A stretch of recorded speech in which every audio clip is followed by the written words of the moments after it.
আল্লাহ তাআলা কারি সাহেবকে বলবে। কারি বলতে ওই জামানায় বড় আলেমদেরকে বোঝানো হতো। এই আলেমকে বলবে, আলাম ওয়াল্লিমকা মা আনজালতু আলা রাসূলি, আলেম সাহেব আমি কি আপনাকে ওই বিষয় শিক্ষাদান করিনি যেই বিষয় আমি আমার হাবিবে কিবরিয়ার উপরে অবতীর্ণ করেছিলাম? ক্বালা বালা ইয়া রব্বি, আলেম সাহেব বলবে, হ্যাঁ হে আমার রব, আপনি আমাকে শিক্ষা দিয়েছিলেন। আল্লাহ বলবেন, ফামাদা আমিলতা ফিমা উল্লিমতা ইয়া আলেম, হে আলেম আপনি যতটুকু জেনেছিলেন কি পরিমাণ আমল করেছিলেন? আলেম বলবে, কুনতু আকুমু বিহি আনা আল-লাইলি, আমি তো দিন আর রাত দিনে আর রাত্রে আমি আপনার কোরআন পড়েছি, কিয়ামুল লাইল করেছি, রাত আর দিন জেগে জেগে আমি ইবাদত বন্দিগি করেছি। ফায়াকুলুল্লাহু, আল্লাহ তাআলা বলবেন, কাযাবতা ইয়া আলেম, আপনি মিথ্যা বলতেছেন। ও তাকুলুল মালাইকাতু কাযাবতা, ফেরেশতারাও বলবে আপনি মিথ্যা বলতেছেন। ওয়া ইয়াকুলুল্লাহু তাআলা বাল আরাদতা আইয়াকালা হুয়া ফুলানুন কারিউন, তুমি এই উদ্দেশ্যে জ্ঞান অর্জন করেছিলে যে মানুষ তোমাকে অনেক বড় কারি বলবে। ফাকাদ কিলা যালিকা ফিদ দুনিয়া, তো সেটা তো দুনিয়াতে বলা হয়েই গেছে। আর বুখারী শরীফের 100 নম্বর হাদিস, তিরমিজি শরীফের 2052 নম্বর হাদিসে আছে, সুম্মা উমিরা বিহি ফাসুহিবা আলা ওয়াজহিহি হাত্তা উলকিয়া ফিন্নার, এরপরে আলেম সাহেবকে নির্দেশ করা হবে, নির্দেশ মোতাবেক উপর করে হেসরায়ে হেসরায়ে জাহান্নামে নিক্ষেপ করা হবে। মোহতারাম হাজিরিন, আমরা সকলেই কিন্তু মুতাহার এক কলবের মালিক হতে চাই, যেই কলবে, যেই হৃদয়ে গায়রুল্লাহর কোনো স্থান থাকবে না, যেই হৃদয়ে শুধুমাত্র কেবলমাত্র আল্লাহ তাআলার ভালোবাসা, পেয়ারা হাবিবে কিবরিয়ার ভালোবাসা থাকবে। কিন্তু এই সমস্ত কাজে আমাদের চিরন্তন শত্রু এবং দুশ্মন হিসেবে দুইটি জিনিস, দুইটি সৃষ্টি কাজ করে থাকে। একজন হলো আমাদের চিরন্তন দুশ্মন, চিরন্তন শত্রু ইবলিস শয়তান। আরেকটা হলো নফস, প্রবৃত্তি। এই দুইটি হলো আমার এবং আপনার চিরন্তন শত্রু এবং দুশ্মন। আজকে শুধু আমাদের প্রথম চিরন্তন শত্রু এবং দুশ্মন ইবলিস শয়তানের চক্রান্ত এবং ষড়যন্ত্র থেকে মুক্তি লাভ করার কয়েকটি মহা ঔষধ বা মহা দুর্গ নিয়ে আপনাদের সঙ্গে মুযাকারা করব, বিমান্নিহি ও কারামিহি ও ফাদলিহি, বিইজনিল্লাহ, বিমাশিয়াতিল্লাহ, বিফাদলিল্লাহ, বিতৌফিকিল্লাহ। আল্লাহ তাআলা আমাদেরকে পরীক্ষা করার জন্য অথবা আমাদের থেকে আল্লাহ তাআলা পরীক্ষা নেওয়ার জন্য ইবলিস শয়তানকে যেমন সৃষ্টি করছেন, তদ্রূপভাবে আল্লাহ তাআলার প্রকৃত গোলাম যারা, আল্লাহ তাআলার পছন্দের ইমানদার গোলাম যারা, তাদেরকে ইবলিস শয়তানের চক্রান্ত এবং ষড়যন্ত্র থেকে মুক্তি লাভ করার শক্তিও আল্লাহ তাআলা দান করেছেন। সূরা বনী ইসরাইলের 65 নম্বর আয়াতে আল্লাহ তাআলা বলেন, ওয়া ইন্না ইবাদি লাইসা লাকা আলাইহিম সুলতানুন ওয়া কাফা বিরব্বিকা ওয়াকিলা, হে ইবলিস শয়তান, আমার প্রকৃত গোলাম যারা, এদের উপরে তোমার কোনো সুলতানাত চলবে না, তোমার কোনো পাওয়ার চলবে না, কোনো ক্ষমতাগিরি চলবে না। ওয়াকাফা বিরব্বিকা ওয়াকিলা, ওকিল হিসেবে তোমার রবই যথেষ্ট।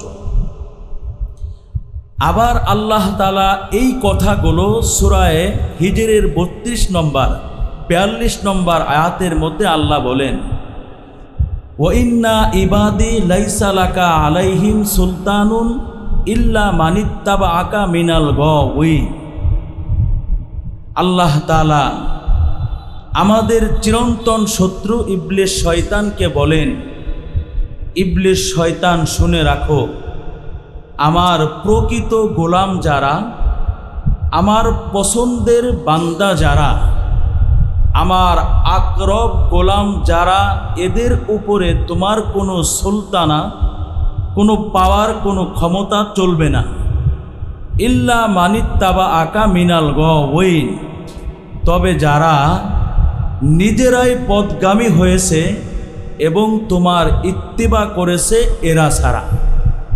এই দুইটি আয়াতে কারিমা থেকে অল আজহার মিনা শামস, সূর্যের আলো থেকেও পরিষ্কারভাবে আমরা বুঝতে সক্ষম ইবলিস শয়তানের ক্ষমতা সব বান্দার উপরে চলল, প্রকৃত ইমানদার গোলাম যারা, এদের উপরে ইবলিস শয়তানের কোনো পাওয়ার, কোনো ক্ষমতা চলে না। ইবলিস শয়তানের ষড়যন্ত্র থেকে, চক্রান্ত থেকে কমবেশ আমরা সবাই মুক্তি লাভ করতে চাই। মহান মালিকের কাছে আমরা পানা চাই যে আমার রব, আমাকে ইবলিস শয়তানের চক্রান্ত থেকে আপনি আমাকে রক্ষা করেন। আমার মালিক, ইবলিস শয়তানের ষড়যন্ত্রের বেড়াজাল থেকে আল্লাহ আমার ঈমানকে আপনি হেফাজত করেন।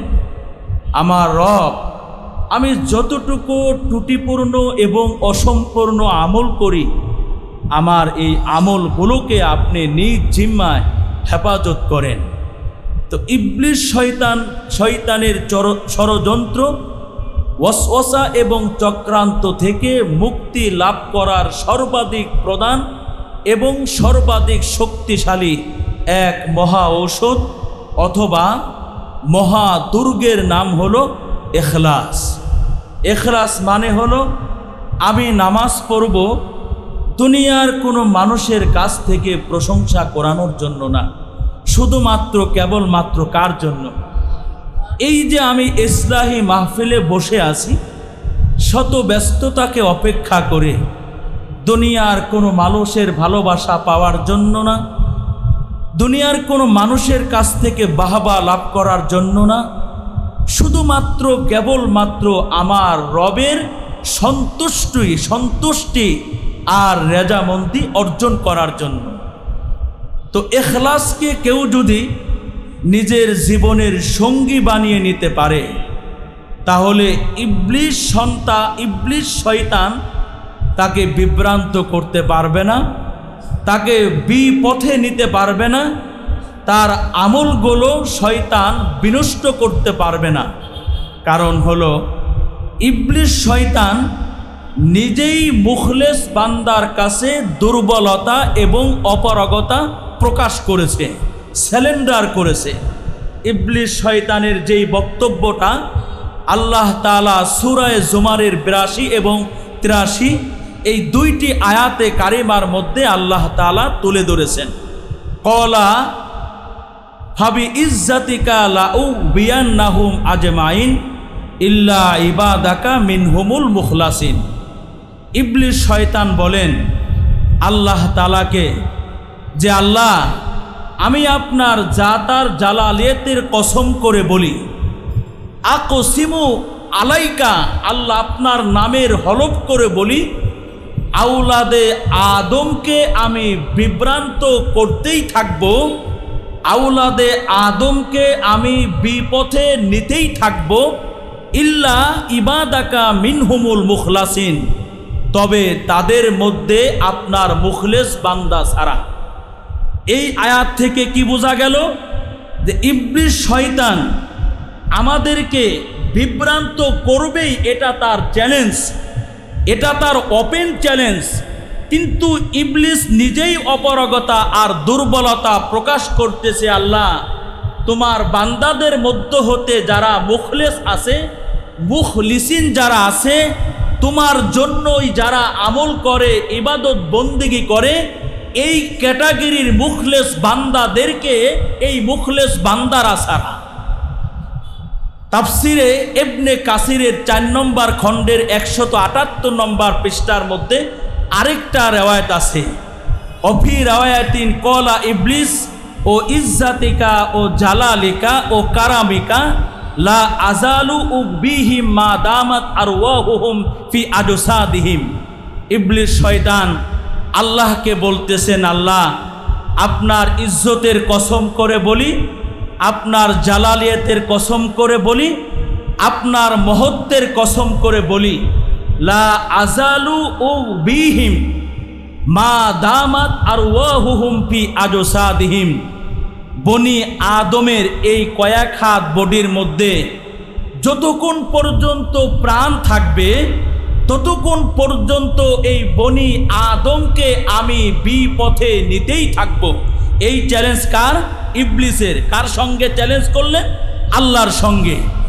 এই যে ইবলিস শয়তান আমাকে এবং আপনাকে গুমরা করার জন্য, জাহান্নামী বানানোর জন্য, বিপথে নেওয়ার জন্য যে তার ওপেন চ্যালেঞ্জ যখন সে ছুড়ে দিল, তখন আমার আর আপনার মাশুকে হাকিকি, মাহবুবে হাকিকি আল্লাহ তাআলার রহমতের দরিয়ায় জুস মারতে লাগলো, জুস উঠতে লাগলো।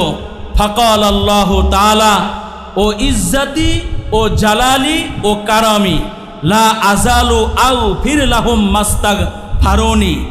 আল্লাহ তাআলা ইবলিস শয়তানকে বললেন, ইবলিস শয়তান শোনো, আমার বান্দাদেরকে গুমরাহ করার জন্য, বিপথে নেওয়ার জন্য তুমি যে চ্যালেঞ্জ ছুড়ে দিয়েছো, শয়তান শোনো, আমিও আমার পক্ষ থেকে ওপেন চ্যালেঞ্জ ছুড়ে দিলাম। আমার বান্দা যতই গুনাহ করুক না কেন, যতক্ষণ পর্যন্ত আমার গোলাম আমার কাছে মাপ চাবে, আমার কাছে তওবা করবে, আমার কাছে ইস্তেগফার করবে, ততক্ষণ পর্যন্ত আমি আমার গোলামকে মাফ করতেই থাকব। আমার বান্দারা গুনাহ করতে থাকবে, আর গুনাহ করার পরে আমার বান্দারা যদি লজ্জিত হয়ে অনুতপ্ত হয়ে আমার কাছে তাওবা আর ইস্তেগফার করে, তো আমি আল্লাহ তাআলা আমার বান্দাকে মাফ করতেই থাকব, আমার বান্দাকে মাফ করতেই থাকব। যদিও আমার বান্দার গুনাহের সম পরিমাণ স্তূপকৃত বালু সংখ্যক হয় অথবা বৃক্ষের পাতা সংখ্যক হয়। তিরমিজি শরীফের 3397 নম্বর হাদিস, ওয়ান আবি সাইদিন আনিন নবী সাল্লাল্লাহু আলাইহি ওয়াসাল্লাম কল মান ক্বালা হিনা ইয়াবি ইলা ফিরাশিহি আস্তাগফিরুল্লাহাল্লাযী লা ইলাহা ইল্লা হুয়াল হাইয়ুল কাইয়্যুম ওয়া আতুবু ইলাইহি সালাসা মাররাতিন। আল্লাহর রাসূল বলেন, আমার যে উম্মতেরা বেডশিটে শোয়ার সময় আস্তাগফিরুল্লাহাল্লাযী লা ইলাহা ইল্লা হুয়াল হাইয়ুল কাইয়্যুম ওয়া আতুবু ইলাইহি সালাসা মাররাত, 3 বার এই ইস্তেগফার পাঠ করবে, গফারাল্লাহু লাহু যুনুবাহু, আল্লাহ ওর জিন্দেগির তামাম গুনাহগুলো মাফ করে দিবেন। ওয়াইন কানা মিসলা জাবাদিল বাহরি, যদিও আমার বান্দার গুনাহ সমুদ্রের ফেনা পরিমাণ হয়, ওয়াইন কানাত আদাদা ওয়ারাকি সাজারি, যদিও আমার বান্দার গুনাহ বৃক্ষের পাতা সংখ্যক হয়, ওয়াইন কানাত আদাদা রমলি আরিজিন, যদিও আমার বান্দার গুনাহ স্তূপকৃত বালু সংখ্যক হয়, ওয়াইন কানাত আদাদা আইয়ামিদ দুনিয়া, যদিও আমার বান্দার গুনাহ তাবৎ দিন সংখ্যক হয়। আমার গোলাম যদি এই ইস্তেগফার 3 বার পাঠ করে বিছানায় শোয়ার পরে, আল্লাহ বলে ওর জিন্দেগির সমস্ত গুনাহ আমি আল্লাহ তাআলা মাফ করে দিব, সমস্ত গুনাহ আল্লাহ মাফ করে দিবেন। তো আল্লাহ তাআলা ইবলিসের বক্তব্য তুলে ধরে বলেন, ইবলিস শয়তান দীপ্ত শপথ গ্রহণ করেছেন যে আল্লাহ আপনার বান্দাদের মধ্য থেকে মুখলেস বান্দা যারা এরা ছাড়া সবাইকে আমি বিপথে নিতেই থাকব, এদেরকে আমি বিভ্রান্ত করেই ছাড়ব।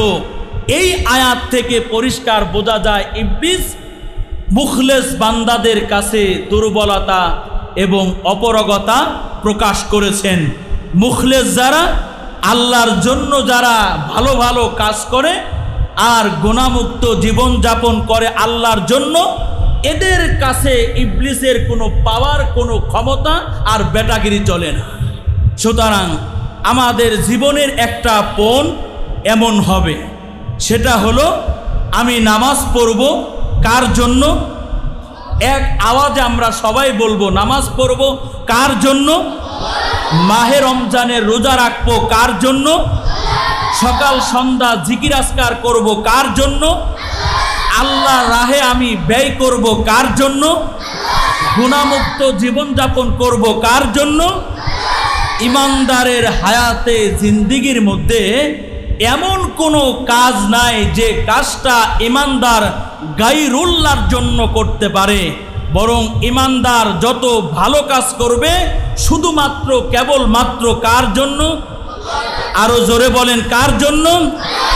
আল্লাহর জন্য আমরা করব। এখন আসেন, যারা আল্লাহর জন্য ভালো ভালো কাজ না করে মানুষের কাছ থেকে প্রশংসা করানোর জন্য আমল করে, মানুষকে দেখানোর জন্য আমল করে, মানুষের কাছ থেকে প্রশংসা করানোর জন্য আমল করে, এই ক্যাটাগরির ইমানদারকে ময়দানে মাহশরে জাহান্নামের অভ্যন্তরে কি পরিমাণ ভয়াবহ শাস্তির মুখোমুখি তাকে হতে হবে, এই প্রসঙ্গে কয়েকটা হাদিস আপনাদেরকে শোনাবো। সর্বপ্রথম এমন একটা হাদিস আমি আপনাদেরকে শোনাবো, যেই হাদিসটা বর্ণনা করার সময় রইসুল মুহাদ্দিসিন হজরতে আবু হুরায়রা 3 বার বেহুশ হয়ে গেছেন। আবু হুরায়রা এখনো পর্যন্ত হাদিস বর্ণনা শুরুই করে নাই। হাদিস বর্ণনা করার আগেই আবু হুরায়রা 3 বার বেহুশ হয়ে গেলেন। এমন একটা হাদিস আপনাদেরকে শোনাবো বাবা, যেই হাদিসটা আমিরে মুআবিয়া এর সামনে যখন বর্ণনা করা হয়, আমিরে মুআবিয়া এই হাদিসটা শোনার পরে এমন ভাবে কান্না আরম্ভ করলেন, হাত্তা জানান্না আন্নাহু হালিকুন। হযরতে সুফাই আল আসবাহি বলেন, আমরা ধারণা করতেছিলাম যে আমিরে মুআবিয়া কান্না করতে করতে মারাই যাবে। তাহলে এমন কি হাদিস, যেই হাদিস বর্ণনা করার আগে আবু হুরায়রা 3 বার বেহুশ হয়ে গেলেন? এমন কি হাদিস, যেই হাদিস শ্রবণ করার সময় আমিরে মুআবিয়া কান্না করতে করতে মারা যাওয়ার উপক্রম? তিরমিজি শরীফের 2308 82 নম্বর হাদিস।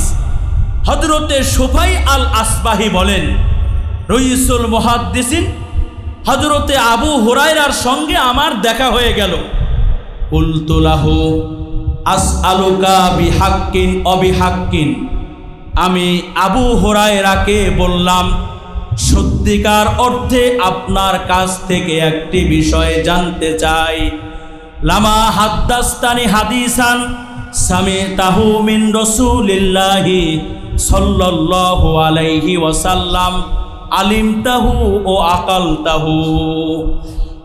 সুফাই আল আসবাহি বললেন, আল্লাহর নবীর সাহাবী, আজকে আপনি আমার কাছে এমন একটা হাদিস বর্ণনা করবেন, যেই হাদিসটা আল্লাহর নবীর কাছ থেকে সরাসরি আপনি শ্রবণ করেছেন, ও আকালতাহু ভালোভাবে বুঝেছেন, ও আলিমতাহু এবং জেনেছেন।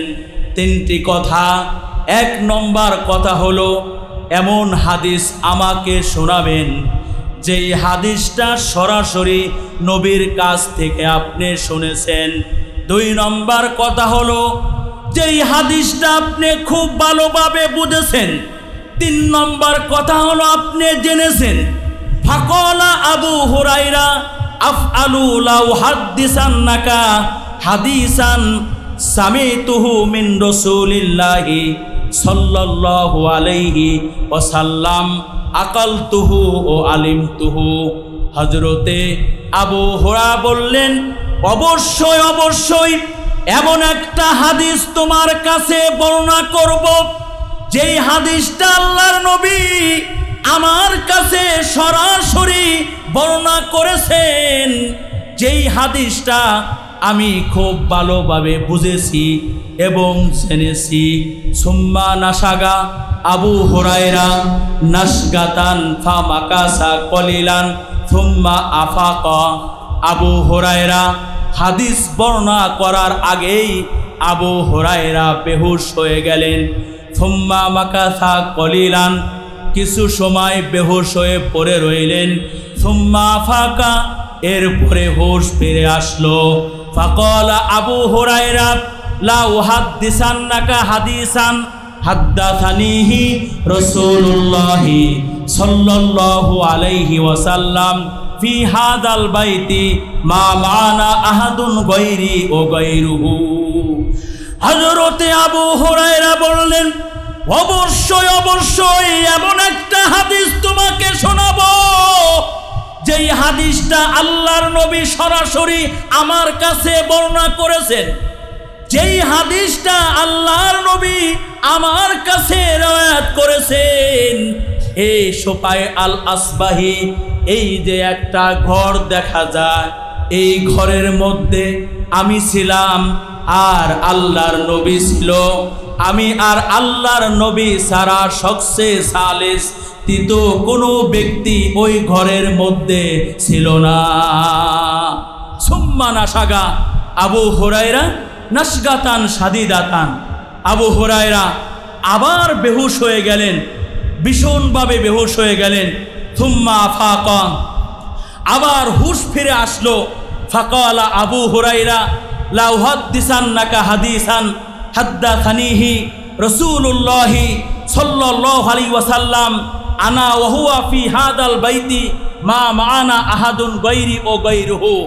আবু হুরায়রা বললেন, অবশ্যই অবশ্যই এমন একটা হাদিস আজকে আমি বর্ণনা করব যেই হাদিসটা এই ঘরে যখন আমি ছিলাম আর আল্লাহর নবী ছিল, আমি আর আল্লাহর নবী সারা শখসে সালেস তৃতীয় কোনো ব্যক্তি ওই ঘরের মধ্যে ছিল না, তখন নবীজি আমার কাছে এই হাদিস বর্ণনা করেছেন।